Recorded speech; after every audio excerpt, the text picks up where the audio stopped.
you're ready to learn how to do the Iverson crossover, you're watching the right video. Pay close attention now as I elucidate the specific details of this vicious move. The Iverson crossover starts out with a hesitation dribble, followed by a drop and dart in the direction that you're faking.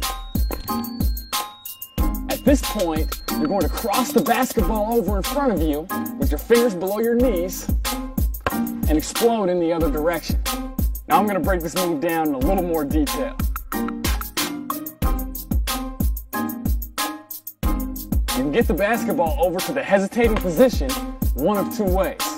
You can either perform a push-out dribble, or you can perform a change of direction dribble.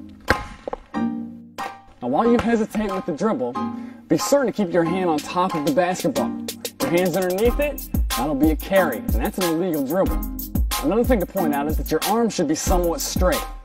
Now if there's a little bit of bend in it, that's okay. The main thing is to get the basketball out to the side of your body. This wide ball position is an essential element of selling this move, so push it out wide. While you hesitate, you're going to drop your body low while darting in the direction that you're faking. Now notice, when I'm in this position, my knee is close to the floor. This is how not to do it. You notice how this knee is up? You'll have a harder time selling your fake with this knee up. This is much more believable. You want to make the defender believe that you're going to explode in this direction. As you drop and dart in the direction that you're faking, your chest should be over your knee. If you're upright, you're doing it wrong. You need to drop your shoulders and get your chest over your knee.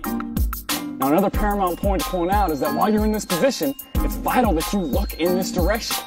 This will help you sell your fake. Now I'll do the first part of this move in fast motion.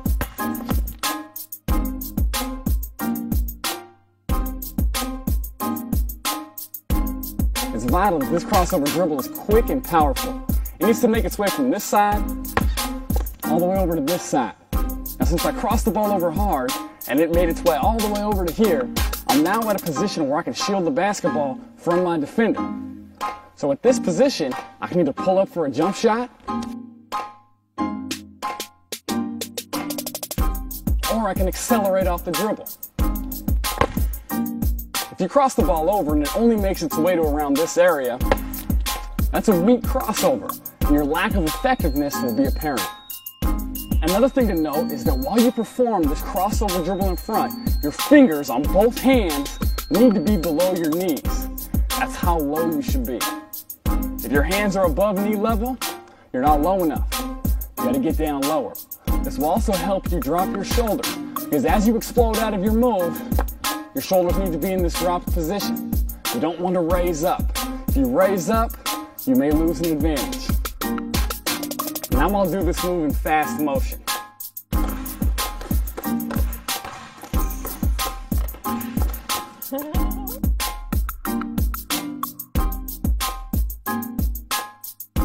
Another thing I want to draw to your attention is the leg that you're faking with. Now as you cross the dribble over in front of you, you're going to be stepping across with that same leg.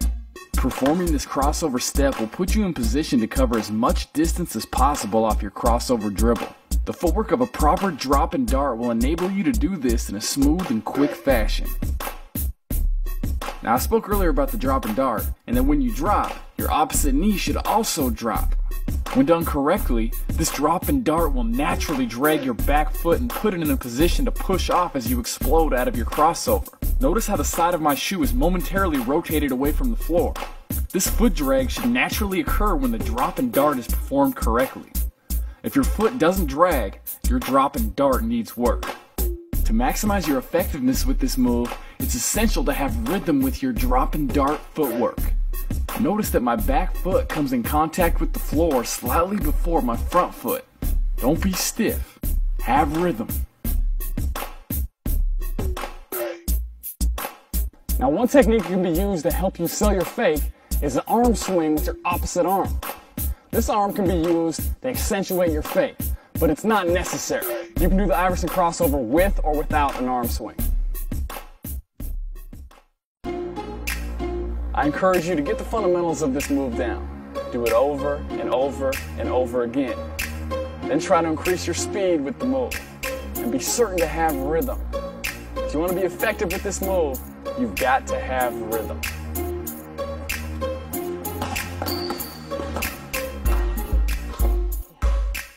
If you're serious about building your Iverson crossover, I recommend that you get on the Iverson crossover workouts.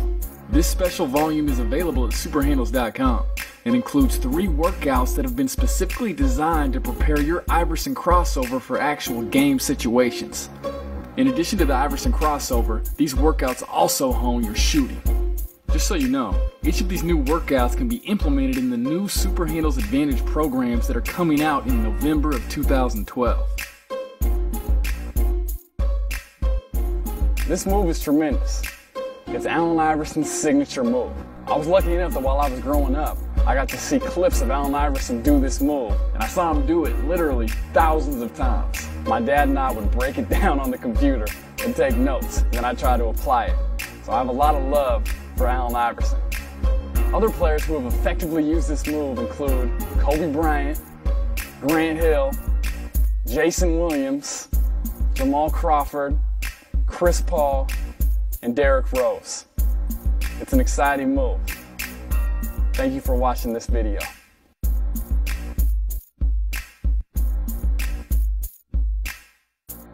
Gain the advantage.